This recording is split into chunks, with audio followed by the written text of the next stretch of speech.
Assalamualaikum warahmatullahi taala wabarakatuh. Buku Mukmin Profesional yang saya tulis khususnya untuk orang Islam dan bagi remaja juga. Bagi saya, remaja perlu memiliki dan membaca buku ini, bukan saja memilikinya tetapi menghayatinya serta mengaplikasinya dalam kehidupan mereka. Sebab buku Mukmin Profesional ini menumpukan kepada soal pembinaan kepribadian, iaitu kelakuan kita, supaya kelakuan kita menjadi kelakuan yang baik, terhindar daripada kelakuan-kelakuan yang jahat. Pada masa yang sama, kita boleh meningkatkan kecemerlangan pencapaian akademik kita. Jadi mukmin profesional, mukmin adalah orang yang baik, manakala profesional adalah orang yang cemerlang dari segi akademiknya. Jadi apabila kita baik, kita cerdik, kita tidak akan ditipu dan tidak akan menipu. Sebaliknya, kalau kita baik saja tapi tak cerdik, kita terdedah untuk ditipu. Tetapi kalau kita cerdik pula tetapi tidak baik, kita akan menjadi seorang yang penipu dalam kehidupan kita. Sebab itu Mukmin Profesional ini adalah buku yang menjelaskan bagaimana langkah-langkah kita untuk membina perilaku kita. Ya, di situ dilihat bagaimana soal-soal keimanan kita, bagaimana persoalan-persoalan ghaibiyat ataupun kepercayaan, keyakinan kita kepada hari akhirat, syurga dan neraka dijelaskan agar perkara-perkara ini menjadi suatu yang mantap di dalam jiwa kita, hingga apabila kita nak melakukan satu kejahatan ataupun satu keburukan, kita terasa bahawa Allah Subhanahu Wa Taala melihat kita.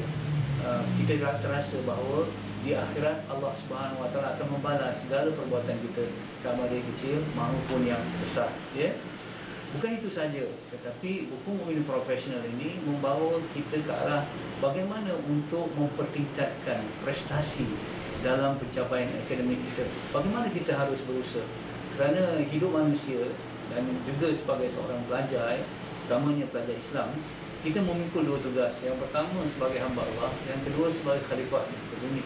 Jadi sebagai hamba Allah, kita ingin menjadi baik. Sebagai khalifah, kita ingin memberi kebaikan.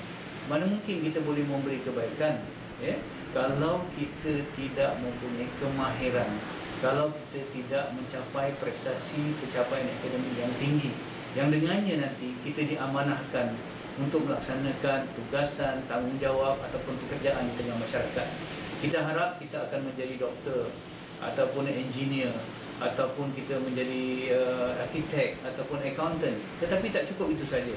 Kita mahu menjadi accountant yang bertakwa, engineer yang beriman, ataupun arkitek yang benar-benar berjiwa Islam, yang dengannya kita akan insya-Allah ada kepakaran dalam melaksanakan kerja kita di mana saja. Kalau diamanahkan, kita dapat melaksanakan kerja.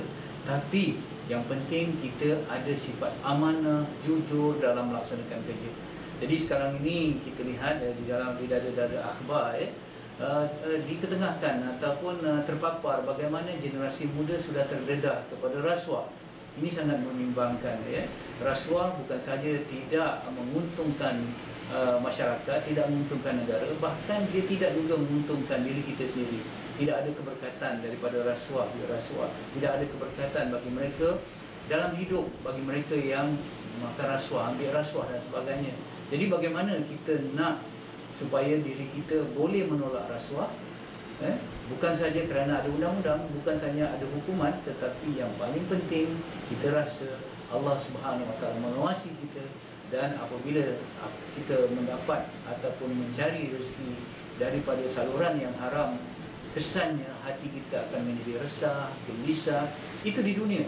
Bahkan kalau di akhirat, insya-Allah kita takut bahawa kita akan dicampakkan ke dalam neraka. Jadi persiapan kita untuk kita berhadapan dengan dunia pekerjaan pada masa akan datang ialah waktu kita di sekolah lagi, waktu kita di bangku sekolah ataupun di IPTA ataupun di IPT, ya, di Institut Pengajian Tinggi, di universiti-universiti dan sebagainya.